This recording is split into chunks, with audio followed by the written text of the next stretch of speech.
Hi everyone, and welcome back to another hot news video. This film will feature American and international personalities who died today and in the past several days. We appreciate your support by liking this video before we continue. Thanks, and let's begin. 1. Eduardo Manzano. At 85, the Mexican comic who created Aguilin Mafafas and Gordolfo Yelatino died. Manzano, part of Los Palabocs and Grandpa Arnaldo in Una Familia de Diaz, inspired generations of fun. His impeccable comedic timing and charisma propelled him to popularity in radio after his 1938 birth in Mexico City. In a touching statement, his family said, "Life has quieted today. Many admired and loved my father, who has died. His generosity, knowledge, and humor affected people beyond the screen." The statement finished with a moving homage. "Thank you for every lesson and grin." You receive another standing ovation. Manzano entertained in Medicos, Ligna de Vida, and Una Familia de Diaz in recent years. He was sharp-witted and memorable. Besides a comedian, we recall joy, originality, and eternal skill. In Santa Barbara, California, 75-year-old action, film, and television legend Cary Hiroyuki Tagawa died. Tagawa became a cultural icon as Mortal Kombat villain Shang Tsung. His powerful voice, screen presence, and martial arts skills made every performance memorable. With almost 150 credits, he appeared in The Last Emperor, Rising Sun, Pearl Harbor, and Memoirs of a Geisha across decades. Born in Tokyo in 1950, Tagawa was active and resilient. He endured cultural barriers after moving to the US with his family but found strength in martial arts and performance. After developing Chushin, his combat style, he was spotted by Oscar-winning director Bernardo Bertolucci while teaching. He entered film history then. From Mortal Kombat to The Man in the High Castle, Cary Hiroyuki Tagawa left a legacy of roles and effect. Eldon Campbell, a former NBA champion and great painter, died at 57 after a fishing accident. Campbell, who played with Shaquille O'Neal and Kobe Bryant on the Los Angeles Lakers, died of unintentional drowning after a medical emergency, according to Broward County authorities. His relatives said he fainted after returning to shore, making the loss even more abrupt and heartbreaking. Campbell was admired for his power, discipline, and quiet leadership during his 15-year NBA career. He helped the Detroit Pistons win the 2004 title and left a mark on every team he joined. His family remembers him as giving, caring, and committed to loved ones. They stated that he died fishing on the water, having his dream day. Magic Johnson remembered tossing lobs to the athletic big man as the league paid tribute. In addition to victory banners, Eldon Campbell's teammates, fans, and loved ones remember him. Priscilla Anderson, country ever after star and one of the most talented hip-hop dancers of her time, died at 45. After a brave cancer battle. Her perseverance and love for her children inspired countless. Priscilla's career was marked by passion, faith, and irrepressible determination, from performing with global luminaries to choreographing the Dallas Cowboy cheerleaders. Her family and friends paid tribute to her as a tough fighter, heartfelt lover, and strong lady even at her worst moments. Priscilla implored loved ones to stay in the light and promised to stay close in the small, lovely moments that feel more than coincidence in her parting letter. She left her children a message of encouragement and love because they were her world. She was a loving person who lifted people even when her path was heavy, according to friends. Kofi Anderson, her ex-husband, stated she had a fighter's spirit like no other. Priscilla's legacy transcends stage. Courage, artistry, and love endure after her death. 5. Tammy Rosen, a leading figure in indie film and a voice behind several famous festivals, died at 49. As Sundance Institute Chief Communications Officer, she led the organization through historic times, including shifting the festival online during the pandemic and dedicatedly bringing indie stories to life. She changed how viewers saw indie filmmaking with her hard work ethic, acute intelligence, and unwavering support for creators. Before joining Sundance, she spent almost a decade growing Tribeca's worldwide reach to Rome, Beijing, and Doha. Her storytelling passion was personal and professional. Friends and co-workers recall her red lipstick, Bruce Springsteen devotion, and magnetic charisma. In addition to leading communications, Tammy Rosen was the spark behind the scenes. Every festival she created, artist she supported, and narrative she told continue her legacy. Tony-winning actress Elizabeth Franz, famed for her charisma and outstanding performances, died at 84.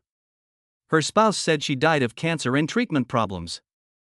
Franz, a decades-long American theater legend, died quietly at her Woodbury, Connecticut home.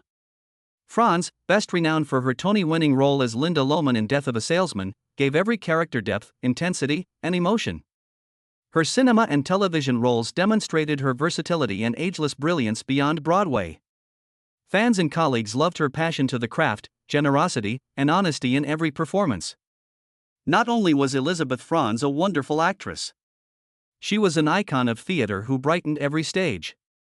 At 84, Golden Globe-winning and Oscar-nominated actress Sally Kirkland died.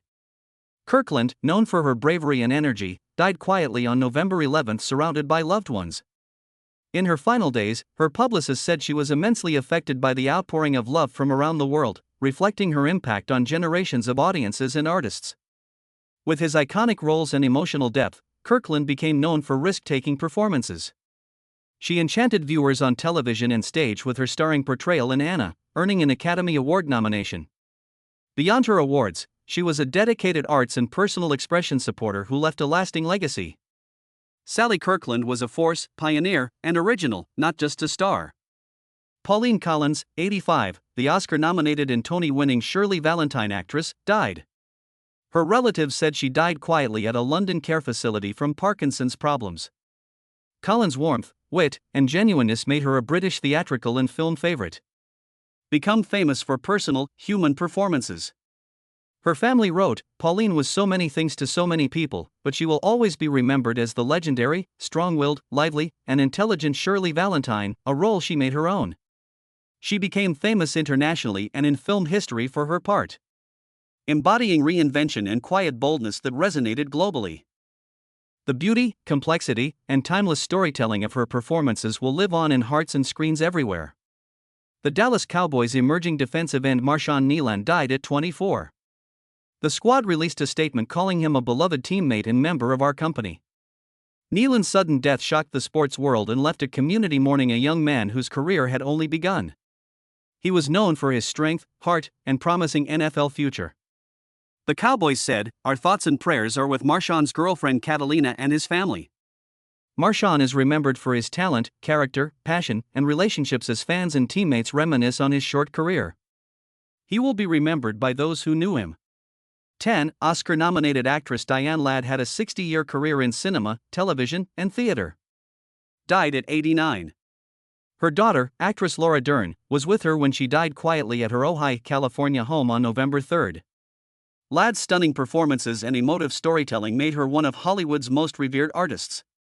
Dern wrote, "My incredible hero and profound gift of a mother, Diane Ladd, departed with me alongside her this morning.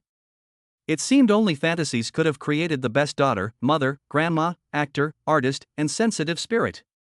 Ladd contributed personality and depth to every character she played, from Alice Doesn't Live Here Anymore to many memorable performances. Her compassion, artistry, and strength inspire viewers and loved ones beyond the screen. Betty Harford, who played Hilda, the Carrington family's devoted chef on Dynasty, died quietly at 98.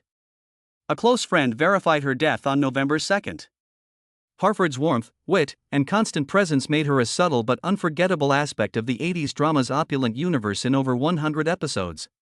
Beyond Dynasty, Harford played heartfelt and authentic characters in cinema and television for decades. Fans remember her for her elegance and generosity as much as her on-screen charisma. She leaves a legacy of iconic roles in television history at 98. Donna Jean Gaucho McKay, the Grateful Dead's deep voice during their most renowned years, died at 78. Her spokesman said she died on November 2 at a hospice after a protracted fight with cancer. Donna Jean was more than a vocalist, adding energy and harmony to the Dead's distinctive sound. She inspired a generation of music fans and shaped rock history. "She was a sweet and warmly beautiful spirit," read the official statement. All those who knew her are united in loss. As the only female full-time member of the Grateful Dead during her tenure, Donna Jean's voice soared on stage and in studio, helping define the band's evolving sound during the 1970s. The family is grieving privately and left fans with a final tribute through a line by lyricist Robert Hunter. "May the four winds blow her safely home." Her music, like her presence, lives on in every note. Goldie Jean Hahn was born on November 21, 1945 in Washington, D.C., arriving as a bright spark in a post-war America that would eventually come to be defined by the very energy she exuded. She was the second child of Laura Hahn, a jewelry shop owner and dance school operator of Jewish-Hungarian descent, and Edward Rutledge Hahn, a Presbyterian band musician who played the violin and clarinet. Raised in Tacoma Park, Maryland, a suburb just outside the nation's capital, Goldie grew up in a household where creativity and expression were not just encouraged, but were the very fabric of daily life. The blending of her mother's deep cultural roots and her father's musical discipline created an environment that was both grounded and artistic, fostering a sense of freedom that would later define her on-screen persona. From a very young age, it was clear that Goldie was not destined for a conventional path. She possessed a kinetic energy that needed a physical outlet, which she found almost immediately in the world of dance. Her relationship with movement began when she was just 3 years old, enrolled in ballet and tap dancing classes. This was not merely a hobby for the young Goldie. It was an education in discipline, pain, and beauty. By the time she was a child, she was already dancing in the corps de ballet of the Ballets Russes de Monte Carlo production of The Nutcracker in 1955, paying her dues on stage long before she ever stood in front of a camera. Her early years were characterized by the rigorous structure of dance, which contrasted with her naturally bubbly and effervescent personality. While she appeared lighthearted and spontaneous to the outside world, her foundation was built on the grueling, repetitive perfectionism required of a professional dancer. She attended Montgomery Blair High School in Silver Spring, Maryland, where her academic interests often took a backseat to her theatrical ambitions. She was not the star pupil in the classroom in the traditional sense, often finding herself daydreaming or misunderstood by teachers who did not know how to channel her specific brand of intelligence. Upon graduating from high school, Goldie enrolled at American University, intending to major in drama. However, the structured academic environment of a university drama department did not suit her restless spirit or her desire for immediate, tangible artistic work. She dropped out to run her own ballet school, a bold move for a teenager, showing an early entrepreneurial spirit and a belief in her own capabilities. Yet the pull of the professional stage was too strong to ignore. In 1964, she made the pivotal decision to leave Maryland and head to New York City, the epicenter of the performing arts. Like many aspiring starlets before her, she faced the harsh realities of the city. She made her professional dancing debut in a production of Ken at the Texas Pavilion of the New York World's Fair. It was a start, but it was far from the glamour of Hollywood. Her time in New York and shortly after in New Jersey exposed her to the grittier side of show business. To make ends meet, she worked as a professional dancer, sometimes performing as a go-go dancer in cages at nightclubs. This period of her life was defined by a struggle for recognition and financial stability, yet she maintained a relentless optimism. It was during these years that the dichotomy of Goldie Hawn began to form. The trained, serious dancer with the face of an innocent, wide-eyed and genuine. She possessed a unique physicality, long-limbed and graceful, yet capable of slapstick humor that would eventually become her trademark. She eventually moved to California, hoping to break into the West Coast dance scene. While she initially viewed herself strictly as a dancer, agents and casting directors began to notice that her personality was just as captivating as her movement. Giggle and the fractured way of speaking that seemed slightly ditzy but was actually incredibly sharp began to emerge as a viable commodity, setting the stage for a transition from the chorus line to the front of the screen. Her breakthrough came not on the silver screen but through the flickering tube of television, where her infectious energy found a perfect home in the late 1960s. After a brief stint on a sitcom called Good Morning World, Goldie was cast in the sketch comedy show Rowan and Martin's Laugh-In in 1968. It was here that she became a household name, though perhaps not in the way a classically trained dancer would have envisioned. On Laugh-In, she was often painted with body paint and cast as the giggling, stumbling blonde who flubbed her lines. However, what audiences didn't immediately realize was that her timing was impeccable. She turned the dumb blonde stereotype on its head by being in on the joke. She wasn't being laughed at, she was inviting the audience to laugh with her. This role catapulted her into the cultural zeitgeist, making her an it girl of the era. But Goldie harbored ambitions that went far beyond sketch comedy. She feared being typecast as the ditzy sidekick forever, a valid concern in an industry that often struggled to see women as multidimensional. Determined to prove her acting chops, she took a role in the 1969 film Cactus Flower, starring alongside heavyweights Walter Matthau and Ingrid Bergman. It was a daunting leap from the chaotic snippets of Laugh-In to a feature film with legends, but Goldie delivered a performance of such genuine warmth and tragicomic depth that it stunned the critics. She played the suicidal mistress of Mathau's character, balancing pathos with her signature lightness. the industry took notice in the most significant way possible. Goldie Hawn won the Academy Award for Best Supporting Actress for her very first major film role. She was barely into her mid-20s, and she had already achieved what many actors spend a lifetime chasing. This victory validated her talent and allowed her to shed the limitations of her TV persona, opening the door to a decade of diverse and challenging roles. Throughout the 1970s, she cemented her status as a box office draw, starring in films that showcased her range. In Butterflies Are Free, 1972, she played a free-spirited neighbor to a blind man, further exploring the dramatic potential of her screen presence. Perhaps her most significant departure from comedy came in 1974 with The Sugarland Express, Steven Spielberg's theatrical feature debut. In this crime drama, she played a desperate mother attempting to reclaim her child from foster care, leading police on a chase across Texas. It was a raw, unglamorous performance that proved she could carry a serious film without relying on her comedic crutches. She followed this with the biting social satire Shampoo, 1975, alongside Warren Beatty, demonstrating she could hold her own in an ensemble cast dealing with complex themes of politics and sexual liberation. By the end of decade, she was a bona fide movie star, but she was about to become something even more powerful: a mogul. The 1980s marked a pivotal shift in her career with the release of Private Benjamin in 1980. Frustrated by the lack of quality roles for women, Goldie took matters into her own hands and served as the film's executive producer, a rarity for actresses at the time. The film, which followed a sheltered high society woman who joins the army after her husband dies on their wedding night, was a massive critical and commercial success.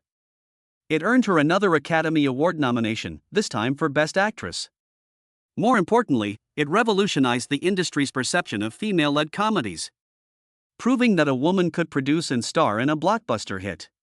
This era also saw her star in Protocol, 1984, and Wildcats, 1986, films that, while varying in critical reception, maintained her status as a bankable lead. It was also during this period that she starred in Overboard, 1987, with her partner Kurt Russell. While the film was not a massive hit upon release, it has since become a beloved cult classic, celebrated for the undeniable chemistry between the two leads and Hahn's ability to play an unlikable heiress who transforms into a loving mother figure. As the 1990s approached, an era where Hollywood often discards actresses over a certain age, Goldie continued to find success by adapting. She teamed up with Meryl Streep and Bruce Willis for the dark comedy Death Becomes Her, 1992. A special effects-laden satire on Hollywood's obsession with youth and beauty. Her performance as Helen Sharp was manic, grotesque, and hilarious, proving she had lost none of her physical comedy skills. However, the crowning jewel of her 90s career was undoubtedly The First Wives Club, 1996, teaming up with Bette Midler and Diane Keaton. The film was a cultural phenomenon, striking a chord with women everywhere and grossing over $180 million globally. It was a defiant statement that women of a certain age were still powerful box office draws.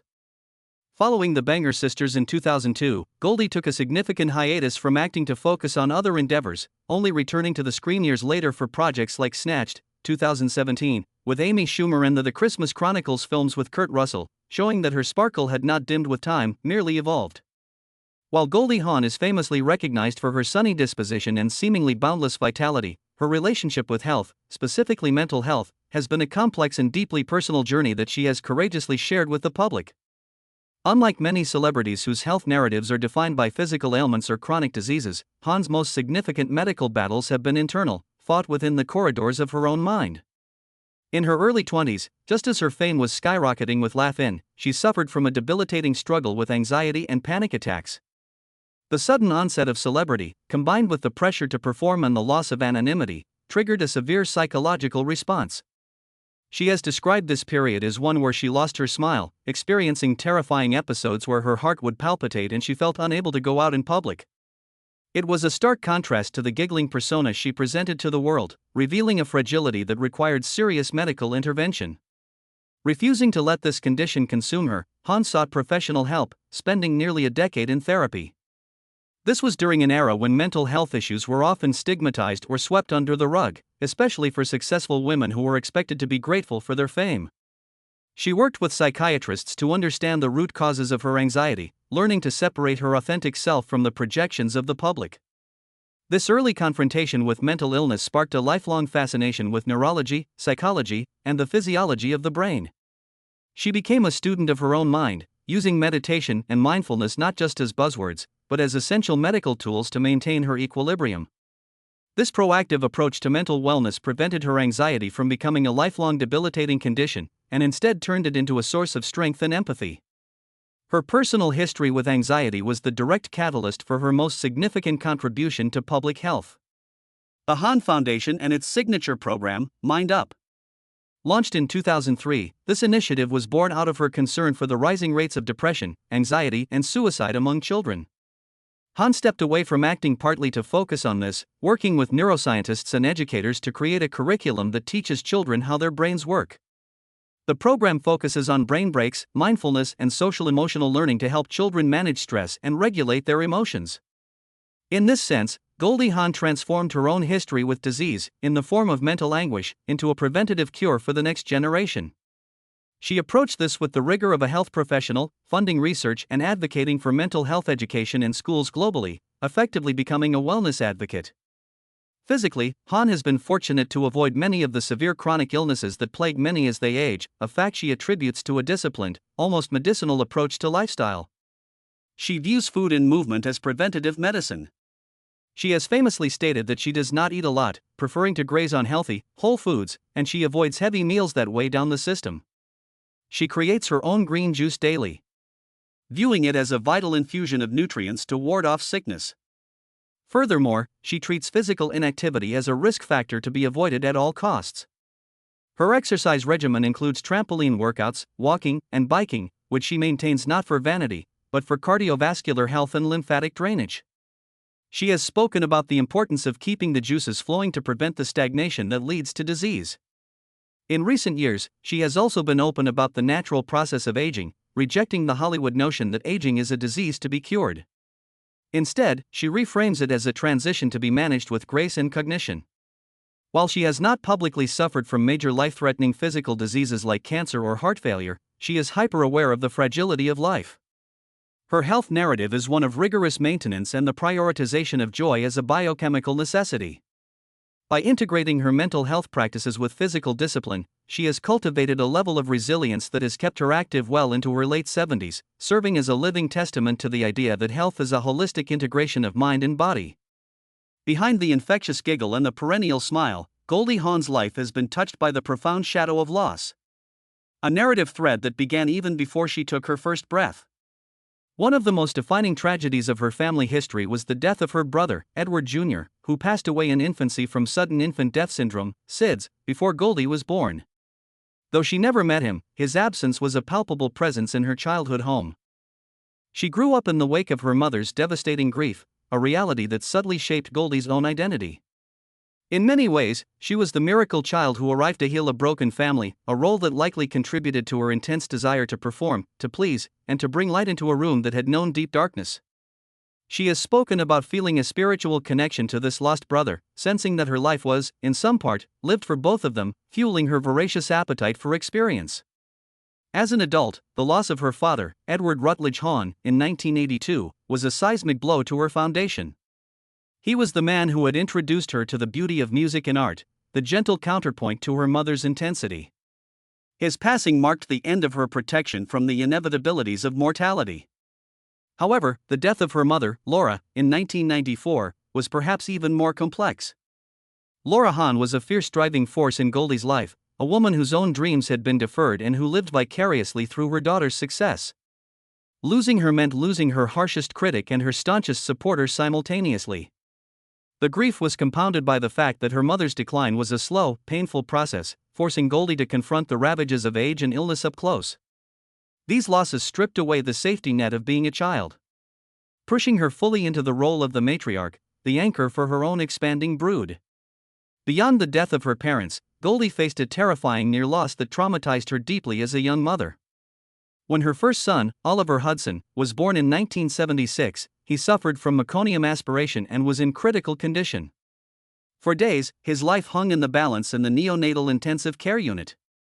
Goldie has recounted this as the darkest moment of her life, standing over an incubator, bargaining with the universe and suffering the acute, visceral terror of potentially losing a child, a fear that echoed the tragedy her own mother had endured years prior. While Oliver survived and thrived, the emotional scar of that vulnerability remained, instilling in her a fierce, almost lioness-like protectiveness over her children that would define her parenting style for decades. In the realm of relationships, Goldie also navigated the painful death of her marriage to musician Bill Hudson. While divorce is common in Hollywood, the dissolution of this union was particularly acrimonious and publicly painful. It wasn't just the loss of a partner, it was the loss of the father figure for her young children, Oliver and Kate. Witnessing the estrangement between her children and their biological father was a prolonged form of grief. A heartbreak that played out over years rather than in a single moment. She had to navigate the delicate balance of managing her own pain while trying to shield her children from rejection. This period required a different kind of mourning, the grieving of the perfect family narrative she had hoped for. However, Goldie's response to these losses was never to crumble, but to rebuild. The void left by Bill Hudson was eventually filled by Kurt Russell, creating a blended family that became one of Hollywood's most enduring success stories. She transformed the tragedy of her parents' deaths into a deeper appreciation for the present moment, a philosophy that underpins her mind-up work. She learned that loss is not the end of joy, but rather the contrast that makes joy necessary. The ghosts of the past, her brother, her parents, the traumas of the NICU, did not haunt her in a frightening way. Instead, they became the invisible engine driving her relentless pursuit of happiness and connection, teaching her that because life is fragile and often tragic, it must be devoured with enthusiasm. Today, Goldie Hawn stands as a vibrant testament to the philosophy she has preached for decades, that happiness is a choice, a discipline, and ultimately, a legacy. Now navigating her late 70s, she has seamlessly transitioned from the role of Hollywood's it girl to its beloved matriarch, a figure who commands respect not just for her past filmography, but for the life she has built off-screen. She is seemingly ageless, not because she chases youth with desperation, but because she embodies a vitality that refuses to dim. She has largely stepped back from the grueling grind of Hollywood production schedules, choosing instead to curate her time with extreme intention. She is no longer chasing the next big role or the validation of an award. She has reached a rare echelon of stardom where she works only when it brings her joy, often alongside her partner of over 4 decades, Kurt Russell. Her relationship with Russell remains the bedrock of her current life. In an industry notorious for short-lived marriages and acrimonious splits, their enduring union, famously unsealed by a marriage license, is viewed as one of entertainment's greatest success stories. They have proven that commitment does not require legal binding, only mutual respect and love. Today, they split their time between their homes in Los Angeles, New York, and a beloved ranch in Aspen, Colorado. The ranch, in particular, serves as a sanctuary for Goldie, a place where she reconnects with nature, rides horses, and escapes the noise of the city. It is here that she feels most grounded, surrounded by the mountains that offer the peace and perspective she values so highly. The couple is often spotted by paparazzi not on red carpets, but on casual walks or bike rides, laughing with an intimacy that suggests the honeymoon phase never quite ended, merely evolved into a profound companionship. The central pillar of her existence today, however, is her role as Gogo, the affectionate nickname given to her by her grandchildren. Goldie has embraced grandmotherhood with the same fervor she once applied to her acting. Her family, children Kate Hudson, Oliver Hudson, and Wyatt Russell, are her solar system, and she is the sun around which they orbit. The Hawn-Russell clan is famously close-knit, often traveling together and spending holidays in chaotic, joyous clusters. Goldie is intimately involved in their lives, not as a distant figurehead, but as an active, hands-on participant. She mentors her children and grandchildren, passing down not just her wealth, but her emotional intelligence. Social media posts from her children frequently showcase a Goldie who is dancing in the kitchen, playing on the floor with toddlers, or offering sage advice, reinforcing the image of a woman who values connection above all else. Professionally, her primary focus has shifted almost entirely from entertainment to philanthropy and advocacy. The Goldie Hawn Foundation and its Mind Up P program are no longer just side projects, they are her life's work. She dedicates a significant portion of her time to expanding this curriculum, meeting with educators, policymakers, and health experts to advocate for the mental well-being of children. In a post-pandemic world where youth anxiety is at an all-time high, her voice has become more relevant than ever. She travels to schools, speaks at global health conferences, and uses her platform to destigmatize mental health struggles. She views this legacy as far more important than any movie she ever made. For Goldie, winning an Oscar was a moment. Changing the way a generation of children understands their own brains is a movement. Ultimately, Goldie Hawn today is a woman who has figured it out. She lives with a routine that prioritizes her well-being, daily meditation, physical movement, and a conscious gratitude practice. She has not let the industry discard her. She has simply transcended it. She is still open to acting, but only if the project is fun, a criterion that led to her recent collaborative projects with her family. She has managed to do what few stars can. She kept her soul intact while conquering the world. She is currently enjoying the harvest of a life planted with seeds of optimism, resilience, and love. As she looks toward her 9th decade, she does so not with fear, but with curiosity, continuing to dance through life with the same infectious rhythm that introduced her to the world over half a century ago. Goldie Hawn's life story is a masterclass in resilience masked by effervescence. Born in Washington, D.C. in 1945, she used the discipline of ballet to forge a path out of suburbia, eventually landing in New York and then Hollywood. While the world first fell in love with the giggling blonde on Rowan and Martin's Laugh-In, Hawn proved to be a shrewd and talented artist. Winning an Academy Award for Cactus Flower and revolutionizing the industry by producing her own hits like Private Benjamin. Behind the scenes, her journey was not without shadows. She battled debilitating anxiety in her youth, a struggle that later inspired her groundbreaking work with the Goldie Hawn Foundation and the Mind Up E program, teaching mental fitness to children. She also navigated deep personal losses, including the death of her parents and the trauma of her son's near-fatal illness, using these experiences to fuel her zest for life rather than dampen it. Today, Goldie Hawn has transcended her movie star status to become a wellness advocate and a devoted matriarch. Living happily with her longtime partner Kurt Russell, she focuses on her family and her philanthropic legacy. Proving that her true power was never just in her ability to make people laugh, but in her enduring capacity to find joy amidst the chaos of life.